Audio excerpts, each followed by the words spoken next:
अस्सलाम वालेकुम। कैसे हैं आप सब लोग? उम्मीद है आप सब लोग खैरियत से होंगे। मैं भी बिल्कुल ठीक हूँ, शुक्र अल्हम्दुलिल्लाह। रात हम यहीं पर ही थे और तैयब ने बहुत तंग किया पूरी रात। उसने सोने ही नहीं दिया, बहुत ज़्यादा वो तंग करता रहा क्योंकि बहुत अरसे के बाद वो कहीं जाकर मतलब सो रहा था। वरना हम मतलब थोड़ी देर के लिए जाते हैं और फिर आ जाते हैं वापस। लेकिन आज पहली दफ़ा वो इतनी देर के बाद यानी कि कहीं और जाकर सोने के लिए हुआ, तो उसको बिल्कुल नींद ही नहीं आ रही थी और वो रात को बहुत देर तक तंग करता रहा ना हम लोगों को। तो खैर सुबह नाश्ता किया, फिर उसके बाद हम जल्दी ही निकल गए वहाँ से वापस घर के लिए, क्योंकि मेरे हस्बैंड जो थे वो घर ही थे, उनकी छुट्टी थी और वो कह रहे थे रात भी हमें पता नहीं था कि हमने रुकना है, पर लेट हो गए थे और मतलब सर्दी थी तो इसकी वजह से फिर हम रुक गए थे। तो सुबह सुबह नाश्ता करते साथ ही हम वापसी हो गए थे। तो क्योंकि और इसकी वजह ये भी थी हम दोपहर तक आ जाते या शाम तक आते, लेकिन उसकी वजह ये थी कि मेरे हस्बैंड जो थे वो घर ही थे। तो मैंने सोचा कि कभी कभी तो वो घर होते हैं, छुट्टी उनकी किसी किसी दिन होती है, तो फिर मुझे घर जाना ही चाहिए। क्योंकि मैंने उनसे मतलब पूछा भी नहीं था और मुझे पता भी नहीं था कि मैं रुक जाऊँगी, लेकिन बस बच्चों को देख के मैं रुक गई क्योंकि सर्दी थी, रात को वापसी होना। फिर मम्मा ने कहा कि अभी नहीं मतलब चलते रहने देते हैं। वो लोग भी काफ़ी इंसिस्ट कर रहे थे कि इतने अरसे के बाद आप ही आप आई हैं और आप जा रही हैं। तो फिर इसलिए फिर मैं रुक गई थी। तो यहाँ पे जनाब जी हम आ गए थे और जब हम आए तो हम चुपके चुपके से आए थे क्योंकि ना मेरे हस्बैंड जो थे वो सो रहे थे। मैंने सोचा चलो उनको जाके ना तो सरप्राइज़ देते हैं। वो सोच रहे होंगे कि अभी ये लोग मतलब सुबह सुबह कहाँ से आ जाएंगे। उन्होंने तो मतलब यही सोचा था कि हम दोपहर तक आएंगे, शाम तक आएंगे।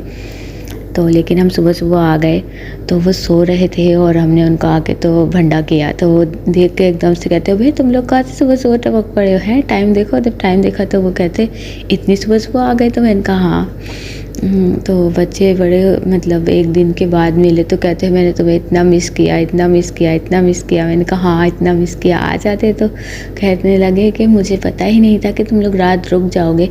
मैंने सोचा कि आ जाओगे ना रात तक तो मैं यानी घर चला जाता हूँ, मुझे क्या पता था कि तुम लोग रात रुक जाओगे, वरना तो मैं एक दफ़ा आ जाता। और कराची का तो ये होता है कि मतलब पूरी प्री प्लानिंग से हम जाते हैं जी, जा रहे हैं पहले 1 महीने से पता होता है। तो मतलब एक दिल को ना सुकून आ जाता है। लेकिन जब अचानक से हम गायब हो गए घर से और वो जब घर आए तो उन्होंने देखा है कोई भी नहीं, तो मतलब ना उनको सुकून आ रहा था ना बच्चों को। तो इसी वजह से तैयब को ख़ास तौर नहीं आ रहा था। वह आज तो मतलब इतना मतलब कोई होश में नहीं था, वो तो टुन टुन सा चल रहा था। बस उसको जहाँ ले जाओ चल रहा था, जहाँ बैठ जाओ वहाँ हो गया था। खाना खाते साथ ही रात को सो गया था। तो खैर यहाँ पे जनाब हम बना रहे थे मूली के पराठे, और हम इसलिए कह रही हूँ क्योंकि मैंने अपने हस्बैंड को भी अपने साथ लगा लिया था। क्योंकि ना ये मैंने कश तो कर ली थी लेकिन ये मुझसे निचड़ नहीं रही थी, और अगर इसको नहीं निचोड़ो तो फिर इसमें से बहुत पानी निकलता है, फिर वो पराठा यानी कि फट सा जाता है ना।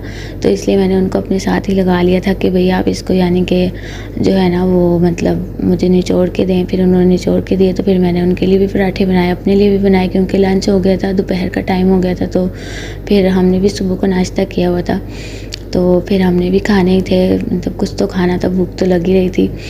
तो बस यही था मेरा अब तक का व्लॉग। तो मिलती हूँ अपनी नेक्स्ट वीडियो में, जब तक के लिए अल्लाह हाफिज़।